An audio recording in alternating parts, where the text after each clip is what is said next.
าร2524พระมหาราชครูเกษราปัญญาปรมาติกาจารย์จากวัดดับภัยเชียงใหม่สืบสานเวลาผ่าน131 ปีนานไกลวัดพระบาทอุดมรุ่งเรืองงามตาเจ้าน้อยบุญทาวงศาข้าหลวงปวงเชียงใหม่ปกครองหัวเมืองฟ้าทุ่มเทแรงกายแรงใจทุกชาติพันธุ์รวมใจรักษา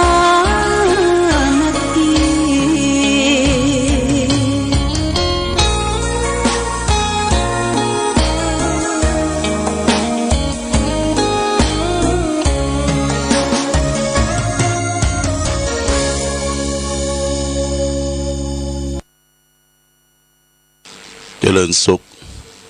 ศรัทธาสาธุชนญาติโยมท่านพุทธบริษัททั้งหลายวันนี้รายการธรรมประทีปส่องต่างก็ได้มาพบปะกับพ่อแม่พี่น้องศรัทธาสาธุชนแห่งครั้งหนึ่งเพื่อจะได้นำสิ่งที่เป็นสาระเป็นคุณธรรมนำมาบอกกล่าวข่าวเตือนคือแก่พ่อแม่พี่น้องศรัทธาญาติโยมก็เรื่องบุญเรื่องกุศลที่เขาจะได้รู้เข้าใจในหลักธรรมทางพระพุทธศาสนาเพื่อจะได้นำไปใช้ในชีวิตประจำวันของเขาต่อไปคำว่าบุญและกุศลเนี่ยญาติโยมกรรมสองกรรมนี้เขาจะได้ยินบ่อยๆที่เขาได้ร่วมกันแบบว่าจะทำกิจกรรมต่างๆเกี่ยวกับทางพระพุทธศาสนาก็มักจะเรียกว่าเราไปทำบุญทำกุศลวัดนั่นวัดนี้ที่ได้จัดการจัดงานทีนี้เอามาทำความเข้าใจว่าบุญกุศลคืออะไรอย่างบุญเป็นชื่อของความสุขบุญเป็นชื่อของความสุขเมื่อเราทำบุญแล้วญาติโยมเราก็จะได้มีความสุขตั้งกายตั้งใจเพราะว่าบุญเป็นเครื่องหล่อเลี้ยงชีวิตของคนเราคือมีความแช่มชื่นเบิกบานอายุมั่นควรยืนเป็นเหตุที่คือเกิดความสุขทั้งโลกปัจจุบันและโลกหน้าเพราะฉะนั้นบุญคำว่าภัยบ่ต้องการนั่นบ่มีทุกท่านทุกคนต้องการบุญต้องการทำบุญ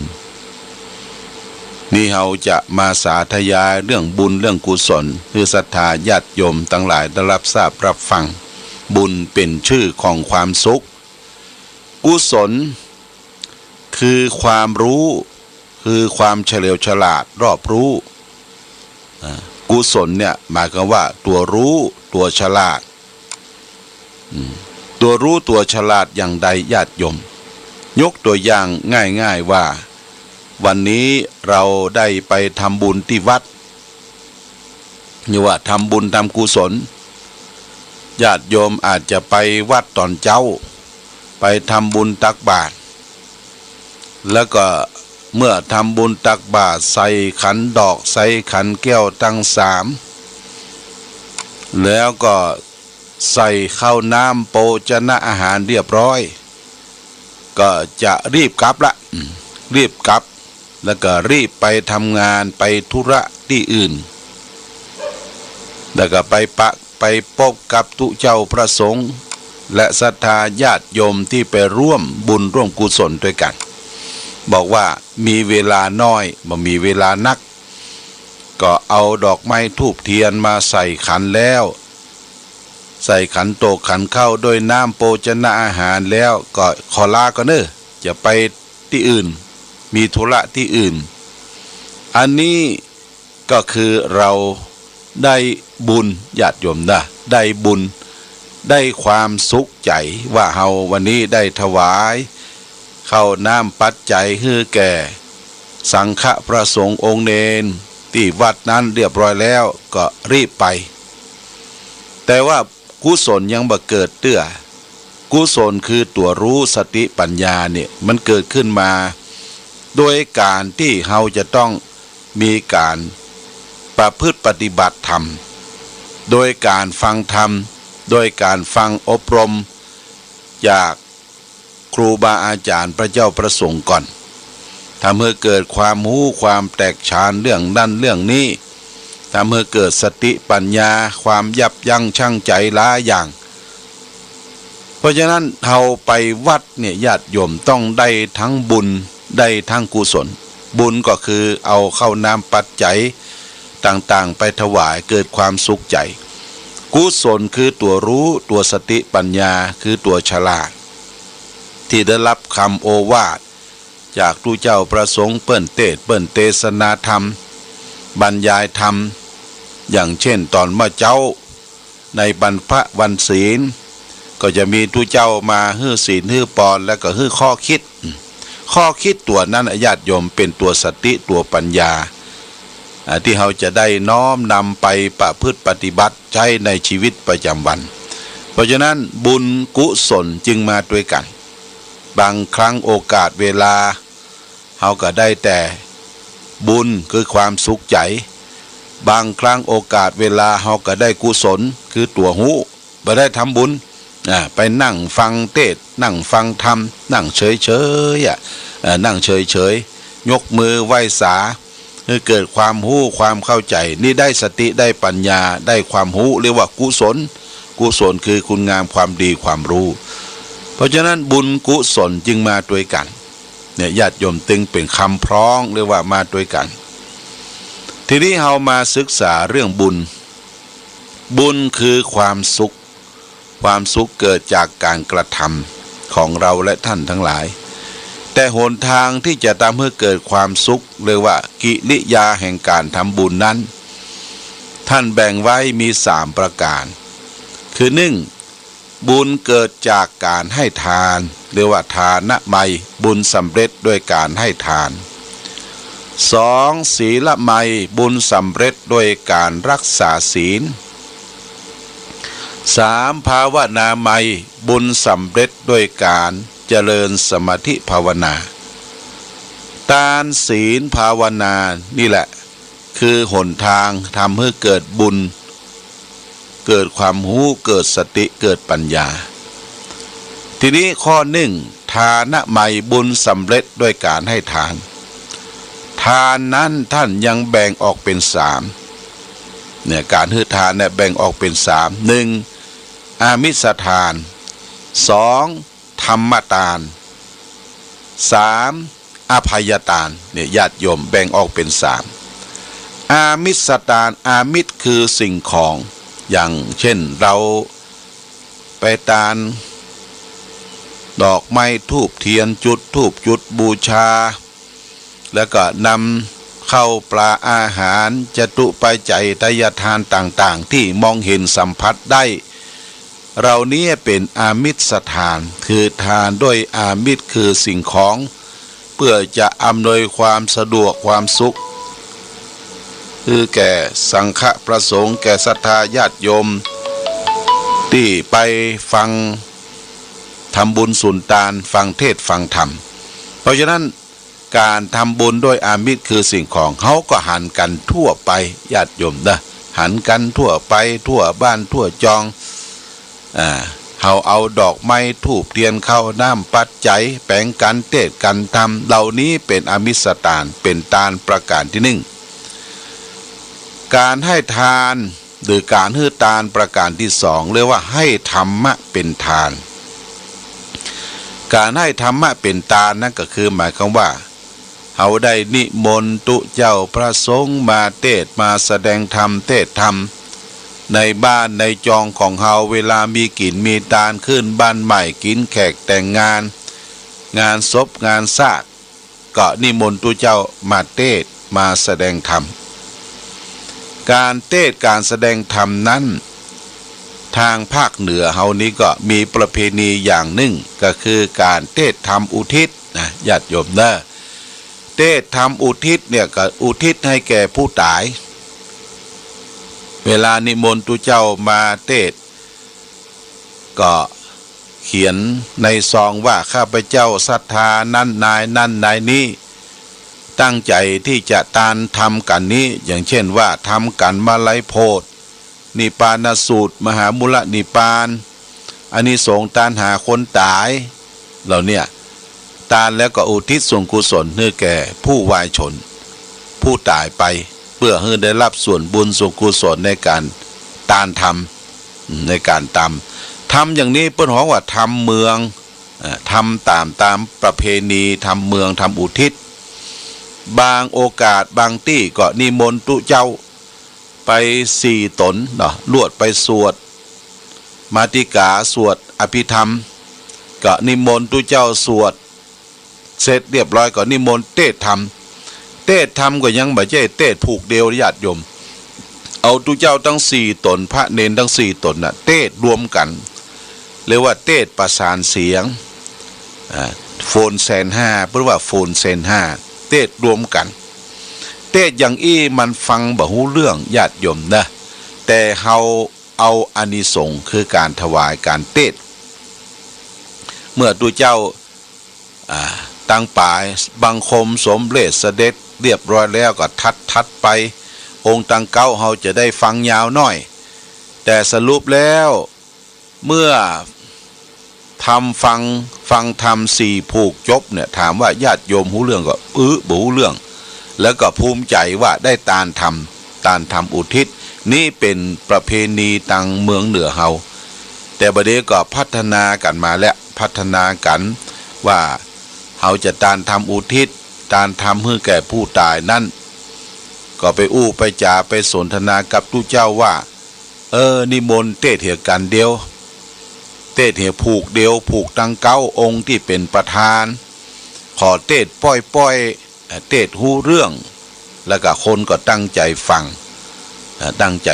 นี่ก็คือเทศผูกเดียวกันเดียวถ้าเราจะตานแหม3 กันนั่นก็เอาใส่ยอดใส่กัน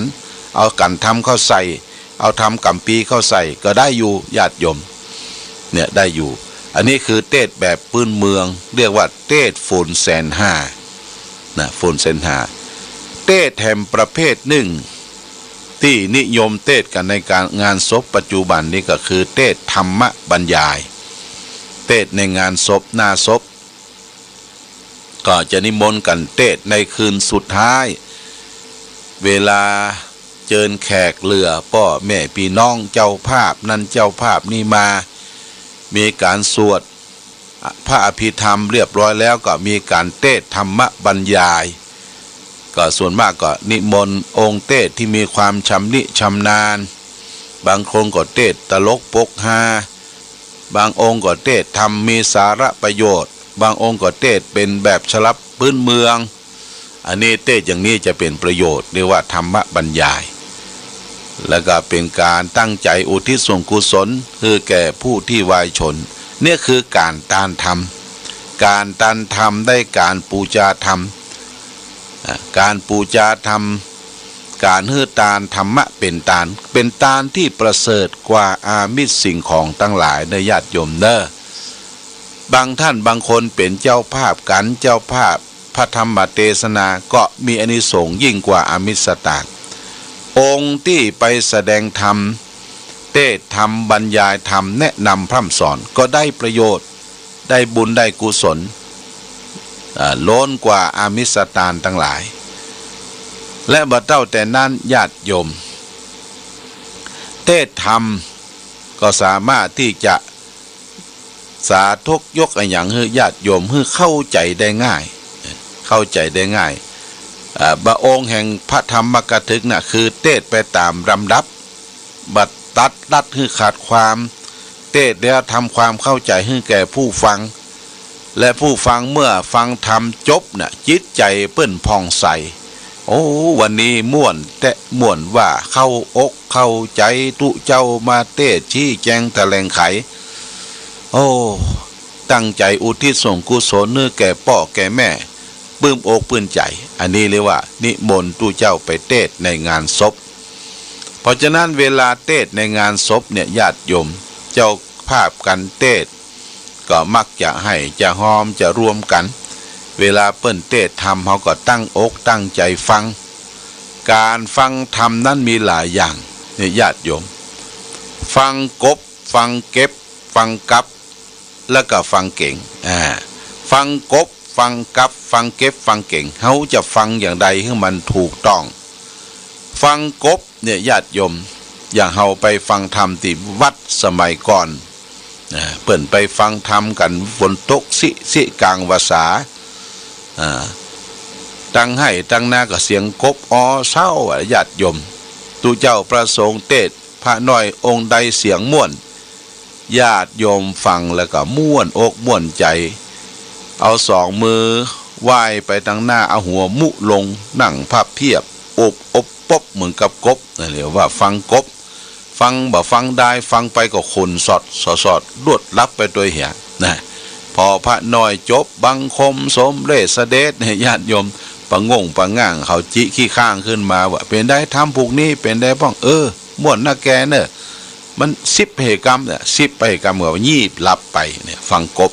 อบปบเหมือนกับกบเนี่ยญาติโยมฟังกับคือฟังอย่างใดฟังกับก็คือการฟังธรรมเนี่ยคือตู้เจ้าเป็นเครื่องส่งญาติโยมเป็นเครื่องรับญาติโยมบ่ได้เปิดเครื่องรับไว้เสียงตู้เจ้าเทศไปเนี่ยโหมันกลับย้อนมาสู่ตู้เจ้าเหี่ยเก่าเสียเก่าแล้วก็คือฟังแล้วก็กลับมาเป็นเสียงสะท้อนมาเพราะญาติโยมบ่ได้เปิดเครื่องรับหรือเปิดเครื่องรับก็มีคลื่นอื่นมากวนอู้กันจอกแจ๊กจอแจอู้เรื่องเก่าเรื่องใหม่คำสาธยายที่มาปะมาพบกันเนี่ยคนเฮามันจังคันปากมันอดรนทนบ่ได้แม้ว่าตู้เจ้าประสงค์เปิ้นเทศเปิ้นแสดงธรรมก็ยังบะตั้งใจฟังเตื้อนี่เราฟังแล้วก็เสียงมันกลับมากวนธรรมอู้กวนธรรมนี่ว่าฟังกับฟังเก็บฟังอย่างใดญาติโยมฟังเก็บก็คือฟังเอาสาระประโยชน์จากการตู้เจ้าประสงค์เปิ้นเทศเปิ้นบรรยายบ่ว่าจะในวิทยุบ่ว่าจะในโทรทัศน์หรือจะไปฟังกันที่วัดฟังแล้วเกิดความเข้าอกเข้าใจเก็บสาระประโยชน์นั่นมาแต่ก่อนเช่นปู่อุ้ยไม่อุ้ยเฮาเปิ้นไปฟังธรรมที่วัดเนี่ยเป็นทำเรื่องทำข้าวเปิ้นจะจำได้หมดเนอะจำได้ก็มาถึงบ้านถึงจองกินข้าวน้ำข้าวแรงก่อนจะเข้านอนลูกหลานก็มาห้อมร้องอีพ่ออีแม่จะไปอู้เรื่องนั่นเนอะประเดี๋ยวจะอู้เรื่องการไปฟังธรรมแต่เจ้านะยักฮบกับหน่อนั่นหน่อนี่เราอ่อนก็ตั้งใจฟังธรรมจากการต่อของปู่อุ้ยแม่อุ้ยที่ไปฟังที่เปิ้นเก็บมาเลยว่าฟังเก็บฟังอย่างมีประโยชน์มีสาระประโยชน์สุดท้ายฟังเก่งฟังอย่างใดญาติโยมคือเก่งอกเก่งใจกันตูเจ้าก็ไปเทศธรรมไปแสดงธรรมก็เก่งอกเก่งใจญาติโยมศรัทธาตั้งอกตั้งใจแสดงพระธรรมเทศนาญาติโยมก็เก่งอกเก่งใจตูเจ้าประสงค์ที่ไปแสดงธรรมเทศธรรมถ้าบ่เก่งอกเก่งใจกันญาติโยมมันจะทำให้เสียบรรยากาศยกตัวอย่างเช่นว่าตูเจ้าเทศไปได้สักกรรมเนี่ยหมู่ที่จะเลี้ยงข้าวต้มก็มาละแม่ครัวป่อครัวยกข้าวต้มมาละเทศไปได้สัก10 นาทีเป็นจะได้ฟังเลี้ยงครัวเปิ้นปิดก่อนวะเด้อเปิ้นก็หากินข้าวแรงมาเนี่ยเอาข้าวต้มมาเลี้ยงละอันข้าวต้มนี่ก็แปลกในญาติโยมเนอะเอามาเลี้ยงเอามาตาม2 หน้าออยมันต้องหูดังสัมผัสกับจมูกละมันจังอดรนทนบ่ได้นะอดรนทนบ่ได้ญาติโยมก็สดข้าวต้มละบ่กินก็ดูเหมือนจะรังเกียจเจ้าภาพกินเห็นน้อยกินข้าวมันติดปากติดอย่างก็เลยเอาหมดถ้วยบางทีบ่ใจข้าวต้มเป็นของว่างเป็นขนมนมเนยเป็นอาหารว่างบางทีก็เป็นของฮ้อนของเค็มของน้ำของเย็นญาติโยมพอทุเจ้าเทศไปเนี่ย มันบ่เก่งละบ่เก่งอกเก่งใจหวดข้าวต้มสองหน้าตู้เจ้ากินอาหารว่างสองหน้าตู้เจ้าก็เป็นตุกโลญาติโยมนั่งเปิกเดียวเตะทำเป็นตุกเก็บหูเข้าจะปิ้นก็ยากลำบากสัมศรัทธาญาติโยมกินนั่นกินนี่สองหน้าสู้เจ้าซ้ำเป็นตุกขั้นที่สองแหมมั่มขั้นหนึ่งเลยว่าตุกขวายญาติโยมกินข้าวต้มสองหน้าตู้เจ้ากินอาหารว่างสองหน้าตู้เจ้าอันนี้แล้วฟังละเก่งบ่เก่งกันฟังละควรเก่งอกเก่งใจเนื้อญาติโยมเนอะเวลาจะเทศจะแสดงธรรมพ่ออาจารย์ก็บอกว่าได้เวลาละเนอที่จะได้ฟังเทศฟังธรรมขอญาติโยมหยุดยับยั้งอันนั้นอันนี้ก่อนมานั่งกันเป็นจะเป็นบ่อนโดยเฉพาะเจ้าภาพต้องนั่งตั้งหน้าบนนะนั่งตั้งหน้าลูกหลานตั้งโจกตั้งใจทำบุญสุนทานเนื่องแก่พ่อแก่แม่บางคนจังไปจิขี้ข้างเจ้าภาพจังไปถามนั่นถามนี่นะเจ้าภาพก็โอ๊ยก็โป่งเฮ้อแล้วนะก็ยังมาถามอยู่อย่างนะอย่าไปกวนเปิ้นในเวลาฟังเทศเวลาทำบุญในญาติโยมเจ้าภาพต้องนั่งเป็นจะเป็นนะปล่อยงานมอบงานให้เขาลูกหลานให้คนที่ไปช่วยงานทำไปอันใดเป็นอันนั้นเป็นยะเป็นอย่างบางทีโอ้เทศก็ดีฟังอันยังก็ดีฟังอันยังก็ดีเนี่ยไปจิขี้ข้างเลยยุ่งเป็นประงงประง่างไปหมดนะเพราะฉะนั้นเราก็ควรที่จะมีเจตนาบุญจะเกิดขึ้นคือมีความตั้งใจมีความพร้อมที่จะทำบุญฟังเทศและก็มีความรื่นเริงบันเทิงในการฟังเนี่ยคือธรรมะเป็นตาลธรรมะเป็นตาลขั้นที่สองตาลขั้นที่สามก็คืออภัยทานคือการอภัยแก่สัตว์เล็กสัตว์น้อยสัตว์มีปีกบ่มีปีกแม้แต่มนุษย์คนเฮาอยู่ด้วยกันร่วมโรคเดียวกันก็ต้องให้อภัยจะไปทำร้ายเบียดเบียนซึ่งกันและกันซึ่งการเป็นพิษศีลข้อที่หนึ่งข้อปานาข้อเบียดเบียนกัน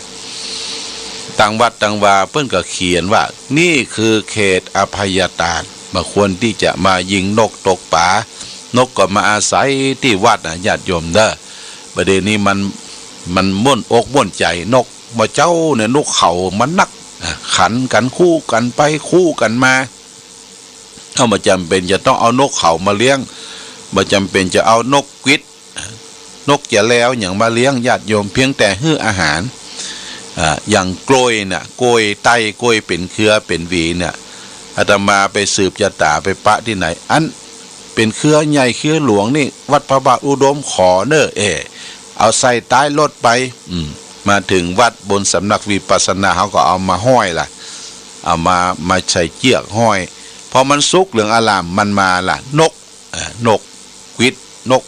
อย่างเนี้ยมากินมาซับมันมาตวงกับปลาหมูไปบอกกันเพิ่นเลี้ยงเพิ่นเลี้ยงเนอเพิ่นมีโต๊ะจีนเลี้ยงกล้วยไต้ที่วัดพระบาทอุดมมันไปบอกกันมาเป็นหมู่เขาก็เลยเพลิดเพลินไปกับมันคนก็กินได้ญาติโยมกายไปกายมาคนก็ไม่บิดกิน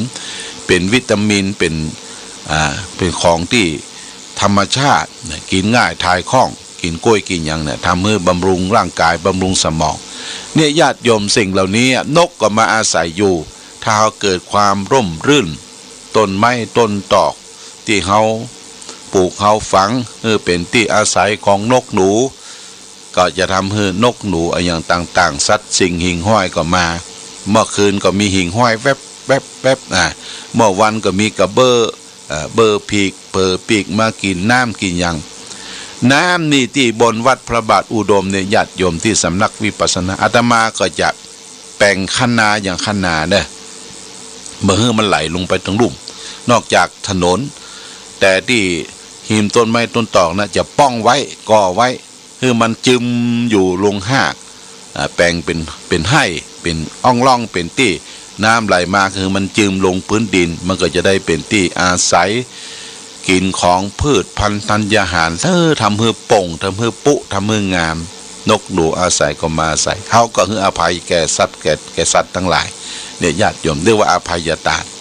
คนเขาก็เหมือนกันอยู่ด้วยกันให้อภัยกัน เมื่อมีการกระทบกระทั่งกันระหว่างผัวระหว่างเมียก็ให้อภัยซึ่งกันและกันเราจะมีความสุขมีความอิ่มเอิบเบิกบานอยู่ด้วยกันกุ้มเท่าถึงตายเราก็ต้องมีการอภัยนี่คือเรื่องของการทานเรียกว่าอามิสทานธรรมทานอภัยทานควรที่จะได้ศึกษานำมาประพฤติปฏิบัติต่อไปบุญที่จะเกิดขึ้นประการที่สองก็คือการรักษาศีลเนื้อญาติโยมเนอะศีลห้าศีลแปดศีลห้าเนี่ยสำคัญที่สุดสำหรับฆราวาสญาติโยมชาวบ้านของเราถ้าบ้านใดคนใดบุคคลใดมีศีลมีธรรมบ้านนั้นบุคคลนั้นครอบครัวนั้นก็มีแต่ความสุขมีแต่ความเจริญความงอกงามเพราะศีลเป็นนำมาแห่งโภคทรัพย์สมบัติศีลนำมาแห่งความสุขความเจริญศีลเป็นเก้าเง่าที่จะเข้าไปสู่นิพพานคือแดนความสงบเย็นเพราะนั้นศีลนี่จึงเป็นปกติสำหรับทุกคนที่จะพึงประพฤติปฏิบัติถ้าขาดศีลขาดธรรมเมื่อใดเขาก็ต้องขาดทุนความเป็นคนของเขานะญาติโยมเป็นมนุษย์ของเขาก็ขาดไปแหว่งไปเว้าไปเพราะฉะนั้นศีลห้านี่สำคัญหนึ่งบ่ฆ่าสัตว์ตัดชีวิตบ่เบียดเบียนกันสองบ่ลักเล็กขโมยน้อยยิบโฉยของบุคคลอื่นสามบ่ประพฤติผิดในกามที่ลักที่ตอบใจของคนอื่นเขาพิษลูกพิษเมื่อคนอื่นเขาสี่บ่กล่าวมุสาวาทพูดเท็จหลอกลวงผู้ใดห้าบ่ดื่มสุราและเมลัยอันเป็นเครื่องดองของเมาอันเป็นที่ตั้งแห่งความประมาทเนี่ยญาติโยมถ้ารักษาศีลห้าเนี่ยครบเนี่ยเขาจะมีความสุขส่วนตัวความสุขครอบครัวความสุขอยู่ด้วยกันกฎหมายบ้านกฎหมายเมืองเขาก็บ่ผิดบ่ขาดตึงวันนี่คนมันขาดศีลขาดธรรมหันแก่ตนหันแก่ได้สร้างความเดือดร้อนวุ่นวายรบราฆ่าฟันฆ่าเอาชีวิตบั่นทอนซึ่งกันและกันก็เพราะความโลภของคนเนี่ยขาดศีลขาดธรรมในญาติโยมเพราะฉะนั้นขอให้ญาติโยมท่านทั้งหลายตั้งหลักอย่าไปหวั่นไหวกับสิ่งที่มันมาใหม่สมัยใหม่เฮาก็ตั้งอกตั้งใจตั้งหลักก้อยกินก้อยทานก้อยหิก้อยหาก้อยนำพาสร้างความสุขให้เกิดส่วนตัวเองเราก็จะได้ธงชาติและเพลงชาติไทยเป็นสัญลักษณ์ของความเป็นไทยเราจงร่วมใจยืนตรง